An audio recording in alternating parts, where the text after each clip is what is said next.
Bagat, ang traidor na si Bagwis. Natatanaw ko siya. Alam niyo na gagawin niyo.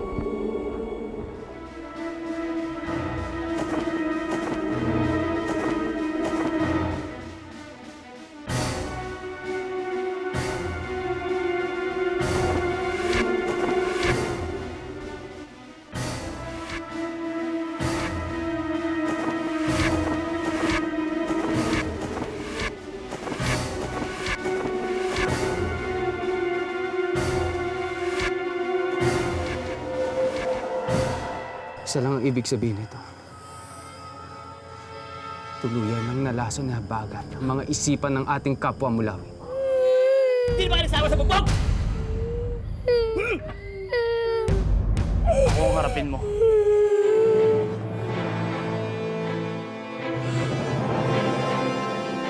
Wala ka nang ginawang tama. Dapat talaga sa'yo, ihulog na!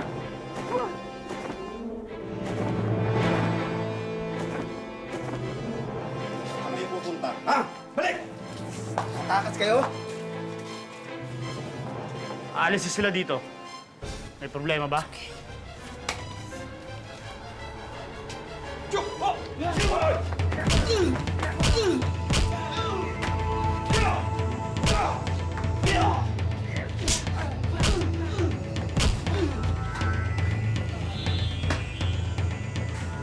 Tara! Alis na tayo!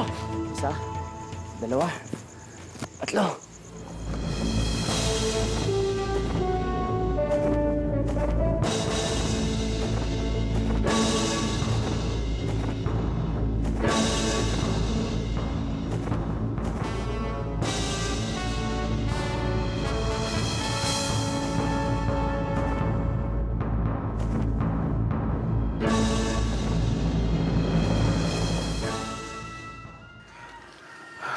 Dito muna tayo.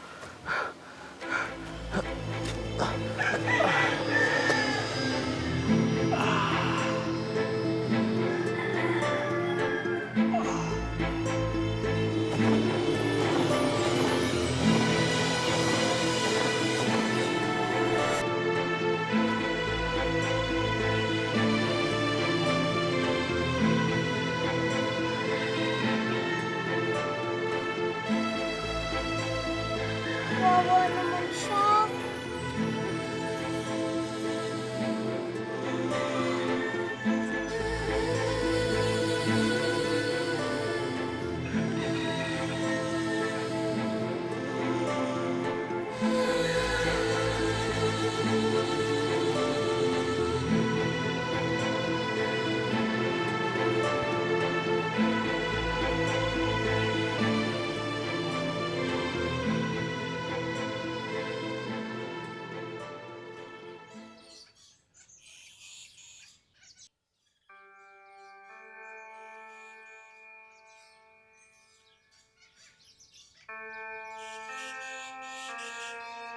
Magdamag na naman akong gising.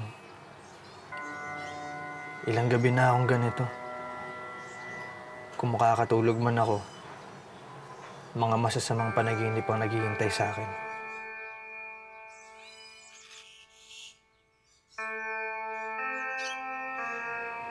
Kailan ba ako magigising sa bangungot na ito?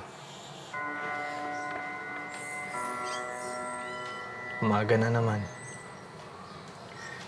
Isa na namang umaga na hindi kita makikita, Alwina. Hindi ko alam kung ilang umaga pa ang kakayanin ko na wala ka.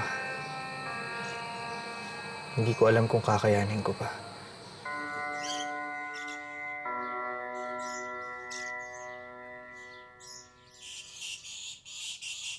Tanghali na, hindi pa rin bumabang si Nanay Lourdes. Nag-aalala na ako, Wiz. Siyempre, magkakaganyan siya. Wala na nga sa Alwina. Hindi pa niya makita kung sino pumatay sa kanya. Alam naman natin kung sino pumatay sa kanya, di ba? E, paano natin siya mahuhuli? Aber, nawawala na nga siya. Basta, kung sino umapit kay Alwina, gagantihan ko. Tingnan mo na si Nanay Lourdes, oh. Grabe nito, Wiz.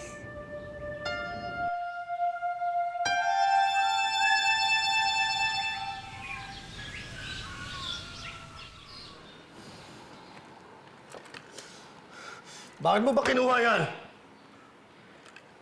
Magdamag na naman kayo umiinom, Papa. Wala kang pakialam kung magpakalulod ako sa alak. Tinan nyo nga yung sarili nyo sa salamin, Papa. Wala nang rumirespeto sa inyo dito. Magtira man lang kayo ng respeto sa sarili nyo. Bakit ako iniwan ni Violeta? Saan pa ako nagkulang sa kanya? Lahat naman binigay ko sa kanya. Lahat ng hiniling niya, sinusunod ko. Bakit siya umalis? Iniiyakan nyo yung pagkawala ng isang walang kwentang tao. At ikaw, akala mo ba hindi ko napapansin? Akala mo ba hindi ko nakikita? Tulad ko. Hindi ka rin makatulog paggabi.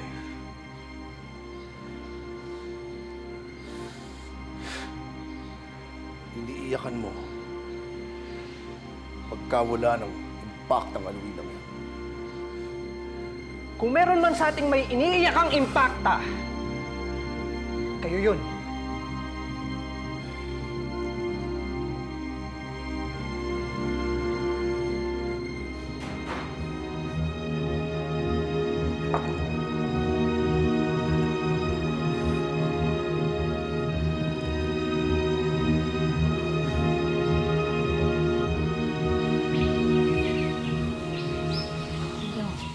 Sigurado ka bang kaya mo ng katawan mo? Oo, Lola, kaya ko na.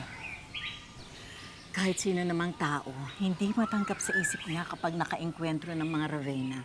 Lola, pwede ba? Huwag na huwag kayong magbabanggit ng Ravenna. Lalong-lalo na pag nasa labas ng bahay. Lino, Aling Rosing. Narinig ko pinag-uusapan niya yung tungkol sa mga Ravenna. Ay, nako sir, hindi.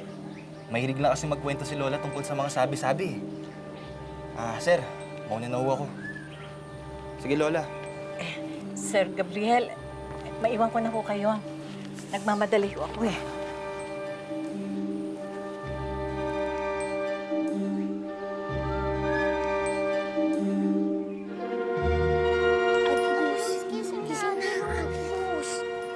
Ano nangyayari? Huwag kang maingay. Hinahanap tayo ni Kaabit at ng mga tauhan niya.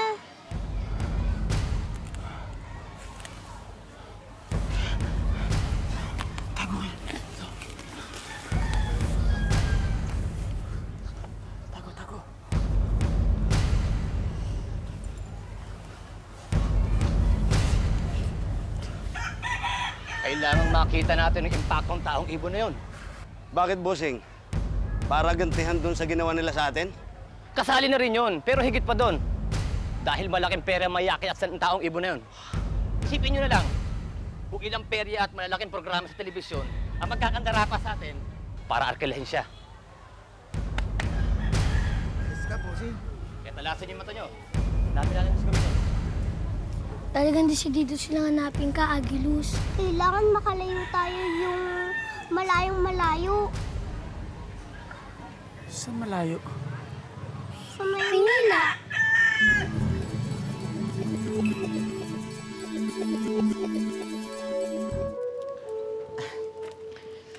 Napadaan kayo, Sir Gabriel. Hindi lang ho kasi matanggal sa isip ko yung pinag-uusapan yun ni Lino kanina, Aling Rosing. Yung tungkol sa mga Ravenna. Sir Gabriel, wala naman po kami pinag-uusapan eh. Kwento-kwento lang ho yun. Pasensya na po kayo kung prangka yung pananalita ko. Pero sa tono ng mga bulong-bulungan nyo, hindi lang basta kwento-kwentuhan lang yung ginagawa nyo ni Lino eh.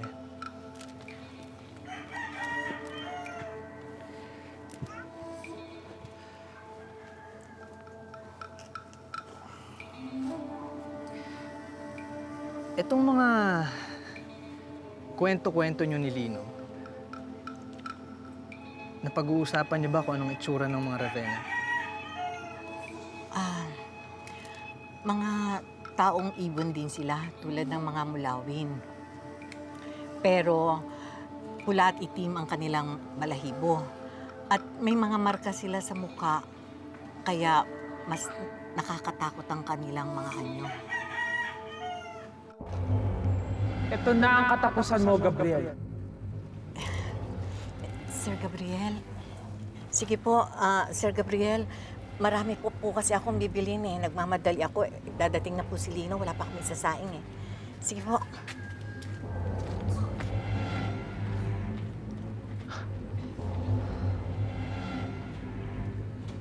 Base sa sinabi ni Aling Rosing, Ravenna nga yung naka-engkwentro ko nung isang gabi. Pero bakit siya nandito?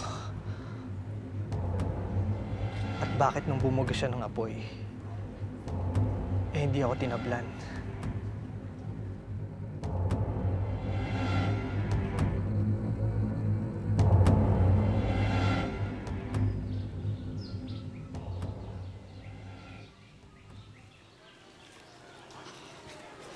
Bochok, sigurado ka ba sa shortcut ang dinaanan natin? Mas mabuti na ito kaysa maglakad tayo sa kalye. Baka makita tayo ni nakakapangit pati yung mga kasama niya. Oo nga pala, hindi pa sinasagot yung tanong ko. Bakit may mga statwa ng taong ibon sa Pugad Lawi na katulad ko? Kung may bisita daw kasi yung taong ibon sa Pugad Lawin. Malay ba namin na totoo? May nahuli nga daw na taong ibon sa Tierra Fuego. Yung isang buwan. Gusto ko ang tignan. Pero syempre, pinagbawalan ako ni Kasungit. Ha?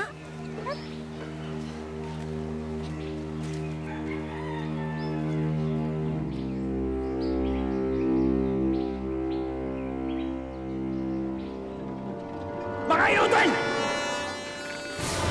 At may ganap pa kayong mga tuwiran? Ang inutos ko sa inyo, patayin si Bagwis at ang kasama na itong mulawin.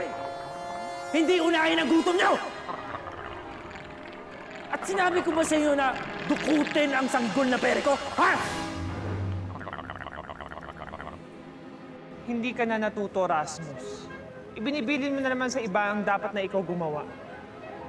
Halika na at salakayin na natin ang hayuhay. Tapusin na natin si Bagwis. Kukontrahin mo na naman ba ako, Voltra? Hindi pa ba sapat na minsan lumabag ka sa kagustuhan ko? At nakiapid ka sa tagapatag? Hindi ako lalabag sa kagustuhan mo kung nakikita kong may katwiran ng gusto mo.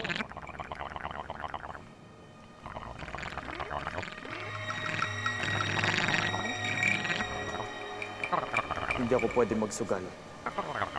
Veronica. Hindi kayo pwede magkita ni Bagwis. Baka ano pa ang maalala mo.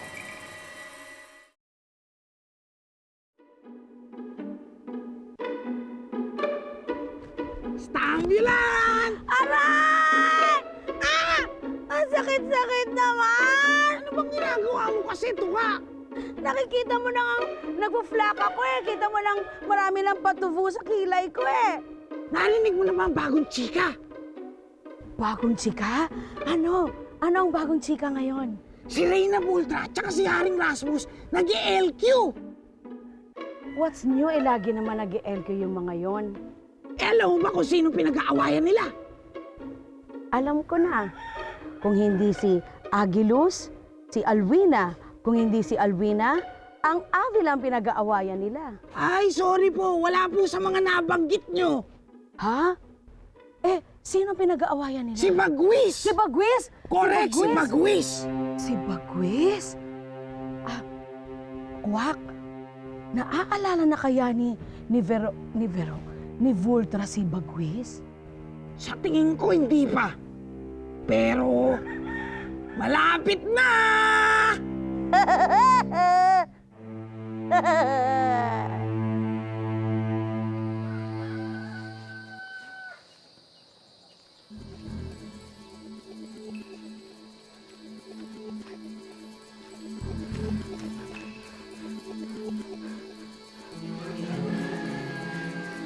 Hindi, polis. Ang ginagawa na.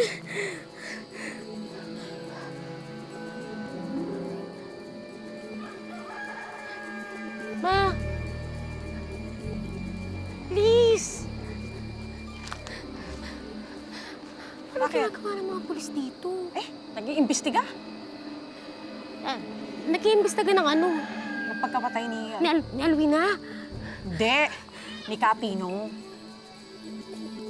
Kakainis ka, daming tanong eh. Kapinong? Bakit? Wala lang.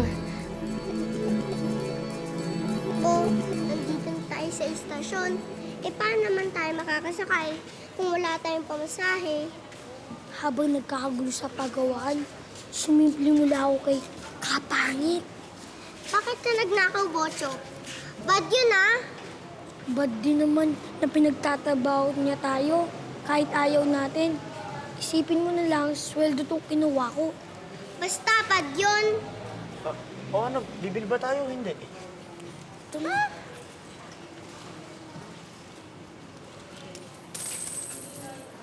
Tatlo po, para sa Maynila. Bilisan nyo, alis na yun. Huwag ka nang magalit, Ching-Ching. Mauumpisal ako pagdating sa... Pagbalik mo sa Pugad Lawin. Sinasabi ko na nga ba dito kayo pupunta eh. Kung sila sasaktan, kundi tayo magkakamatayan. Galing ako kahapon sa Pugad Lawin. Nung kasing isang pamangking ko, tagal na nawawala. Kailangan namin patay na eh. Yung pala, nakidnap ng isang sindikato. Pero sa akin pinagtrabaho sa paggawaan ng kahoy. Kahapon nga lang nakauwi. May tumulong daw kasi sa kanila. Natanong ko nga kung sino yung tumulong eh. Pero ang sabi, ibon daw. Sabi ko nga paano sila matutulungan ng ibon? Siguro na-trauma lang yung bata sa ilang pang pagkakakulong. Kaya kung ano nang sinasabi. Para namang nakikipag-usap sa tuod, oh. Alam kong kailangan mo na makakausap ngayon. Kung ayaw mo magsalita, magkikwento na lang ako ng magkikwento.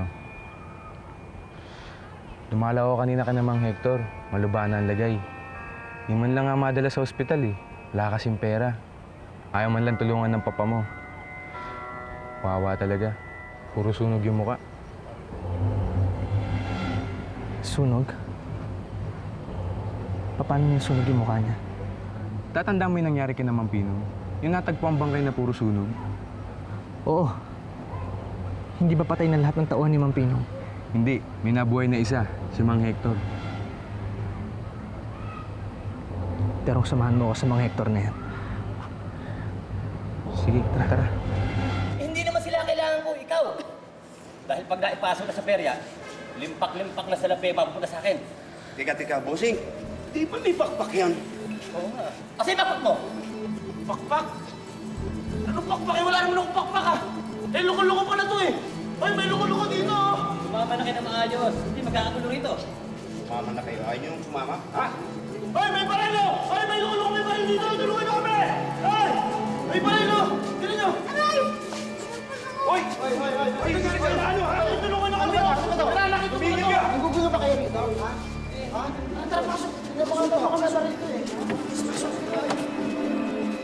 Ano nangyari sa labas? Wala po, nagkakauli na po ng mga pangit.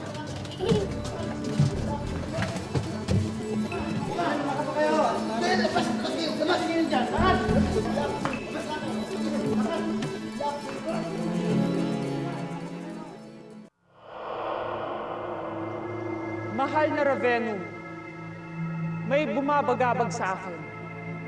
Pakiramdam ko, may itinatago sa akin ang hari kong si Rasmus. Wala akong panahon para sa mga walang katuturan mong hinala, Ultra. Ang pagkaabalahan mo ang napipinto nating pagsalakay sa Avila. Ngayong wala na si Bagwis doon. Yun na nga, mahal na Ravenu. Paano ko lubusang magtitiwala sa kanyang kakayahan kung hindi siya nagsasabi sa akin ng totoo? Huwag mong questionin ang kakayahan ng sino mang Ravenna, Ultra. Matagal sila nagsilbi sa'yo bilang reyna. At bilang kapalit, tungkulin mong sumuporta sa kanila.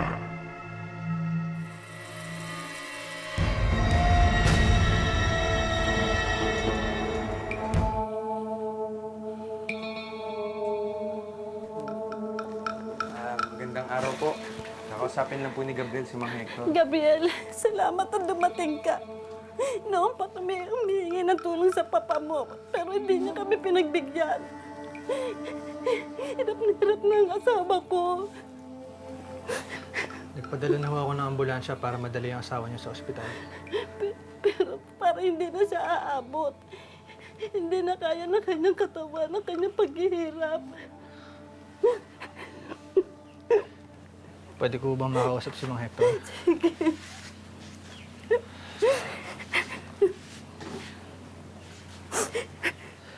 Mang Hector, natatandaan niyo pa ba yung mga nangyari sa inyo ni Mang Pinong?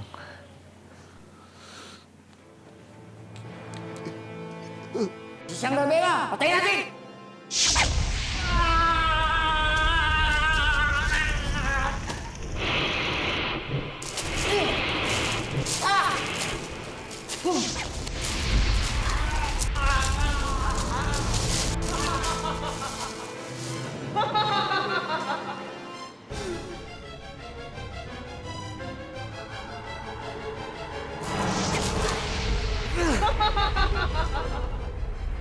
Mang Hector, nakilala niyo ba kung sino yung nakaengkwentro ninyo? Nakita niyo ba kung anong klaseng nilalang siya? Sino siya, Mang Hector? Ano siya?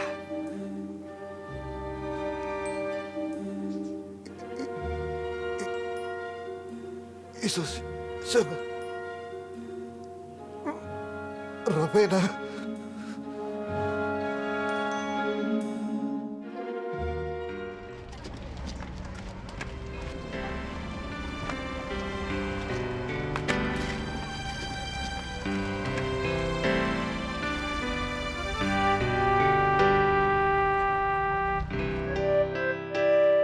Gus, anong gagawin natin para kay Nanay Lourdes? Basta, gagantihan ko kung sino umapit kay Nanay Lourdes saka kay Luina. Gus, ba't yun? Tsaka, paano naman yan makakatulong kay Nanay Lourdes?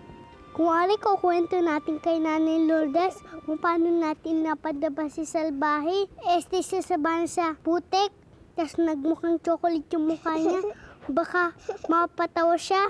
Tingnan mo, pati ikaw natawa. Basta, bad pa rin yung iniisip mo. Kumain muna tayo. Baka marinig ng pare pagtulo ng tiyan ko. Nakakahiya. Pero paano tayo kakain dito sa Maynila? Eh wala tayong kapera-pera. Alam ko na.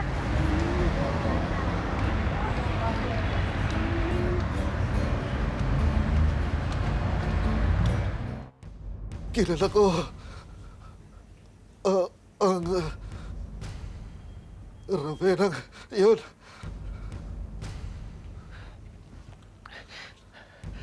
Sino siya, Mang Hector? Mang Hector, sino siya? Kilala mo siya.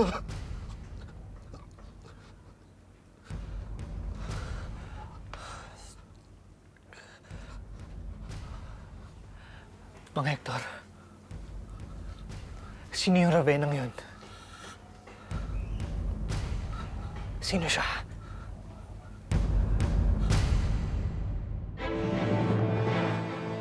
Ayun! Si Mang Violeta yun ah! Mang Violeta! Saan kayo galing? Hinahanap kayo, Sir Lucio!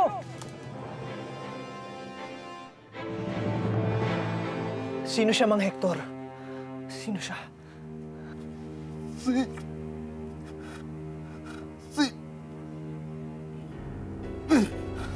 Mang Hector? Mang Hector, sino siya? Mang Hector!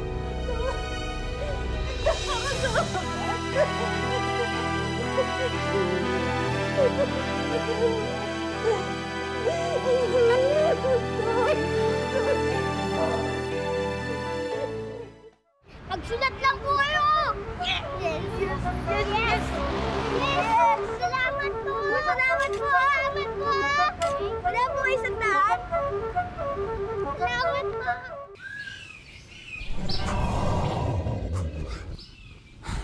Medyo mahina itsa mo ngayon, Bagwis. Ganito na lang ba gagawin natin dito, Abiona? Uupo at maghihintay na sa lakayin tayo? Pakiramdam ko wala na akong silbi. Pakiramdam ko wala akong pakpak. Eh bakit ba tayo nagsusumiksik dito? Dahil kaibigan ko si Haring Dakdak. At wala na tayong mapupuntahan pang iba. Hindi totoo yan, Bagwis. Hindi dapat kang puntahan. At may silbi ka. Kundi sa mga peri ko, sa ibang tao. Magbantay ka muna dito, Aviona. Pupunta ako sa lugar kung saan na baka meron akong magawang kabutihan.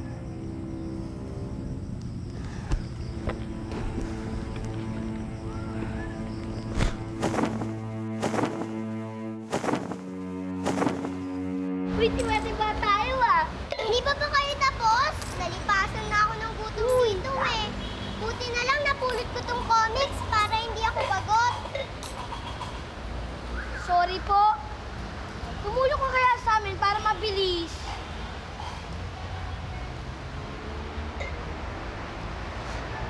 Mukhang ang dami niyan hindi naman. Baka pwedeng makahingi. Tek mo, magtrabaho ng sarili mo. Kaya nga ang trabaho ko Ang mga hold up.